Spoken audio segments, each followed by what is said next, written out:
સુરતમાંથી ફરી એક વખત દીક્ષા રોકવા પિતાની કોર્ટ અરજી સામે આવી છે। 7 વર્ષની દીકરીની દીક્ષા રોકવા ફેમિલી કોર્ટમાં અરજી કરવામાં આવી હતી।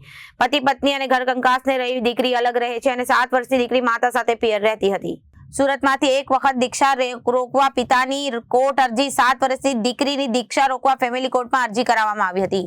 પતિ પત્ની ઘર કંકાસને લઈ અલગ રહે છે। 7 વર્ષની દીકરી માતા સાથે પિયર રહેતી હતી।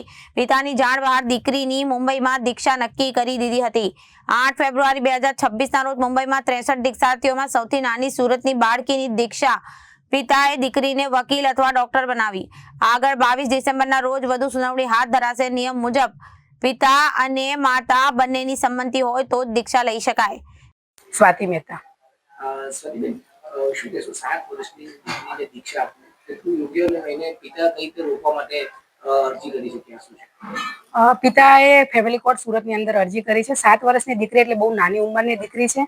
જય શાસનની અંદર દીક્ષાને ખૂબ જ માન આપવામાં આવેલું છે, પરંતુ પિતાની જ્યારે સંમતિ નથી, ઈચ્છા નથી, દીક્ષા આપી શકાય છે, પરંતુ બંને માતા પિતાની બંનેની ઈચ્છાની સંપૂર્ણ જરૂર હોય છે। આ કેસની અંદર ત્યારે પિતાએ વિરોધ કર્યો છે અને સુરત ફેમિલી કોર્ટની અંદર બાળક દીક્ષા ના લે સ્ટે લેવા માટે અરજી કરેલી છે। બાળકની 8/2ના રોજ મુંબઈ મુકામે દીક્ષા યોજાવાની છે, જેથી આ દીક્ષા ના થાય અને પિતાને મુહૂર્તની અંદર પણ હાજર રાખવામાં આવેલા નથી અને પિતા ગયેલા પણ નથી, કારણ કે તેમની ઈચ્છા ન હતી।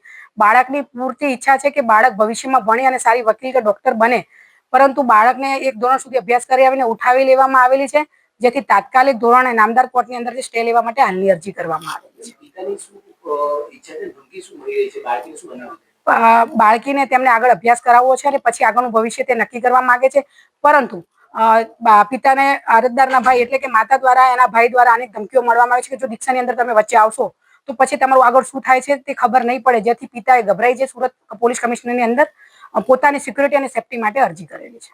બાળકીના ભવિષ્યને લઈને પણ પ્રશ્ન બાળક જ્યારે પિતાનું એવું કહેવું છે કે બાળક ઘરની અંદર હોય છે ત્યારે તેને બધા જ પ્રકારના મોજ શોખ છે, પરંતુ તેના મોજ શોખ પર એક તડાપ મારી પત્ની મારી રહી છે।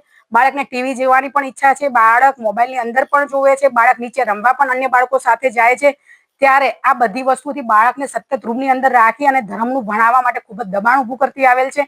એટલે પિતા એવું ઈચ્છે છે કે તેનું જે બાળપણ છે એને ખીલવા દે, થોડીક ઉંમર મોટી થાય પછી દીક્ષા આપે। કેટલું ભણેલી છે? ધોરણ 1માં અભ્યાસ કરતી હતી અને અત્યારે વેકેશનના સમયની અંદર તેને મૂકી દેવામાં આવેલી છે। નિયમ શું છે? નિયમ એવો છે કે જ્યારે બંને પક્ષકારોની સંમતિ હોય ત્યારે દીક્ષા આપી શકાય, પરંતુ પિતાને બિલકુલ ઈચ્છા નથી કે હાલના તબક્કે મારી દીકરી મારાથી અલગ થઈ અને દીક્ષા લે। આ જીદને લઈ અત્યારે માતા તે પિતાથી અલગ થઈ ગયેલી છે અને માતાની એક જીદ છે કે તમે મારી દીકરીને દીક્ષા આપવા દેશો તો જ હું તમારા ઘરમાં પરત આવીશ, નકર હું અન્ય સ્ત્રીને બક્ષેલા કેસની અંદર ફસાવી દઈશ। દબાણ કેમ કરે છે? જે માતા છે તેના ભાઈના બંને દીકરાઓ દીક્ષા લઈ લીધેલી છે, જેથી દીકરીને એક નાનો ભાઈ પણ છે 5 વર્ષનો, તેને પણ ભવિષ્યમાં દીક્ષા આપી અને બેન પણ ચાલી જવા માંગે છે, જેથી પિતા અત્યારે બાળકોને નહીં આપવા માટે વિરોધ કરી રહ્યા છે।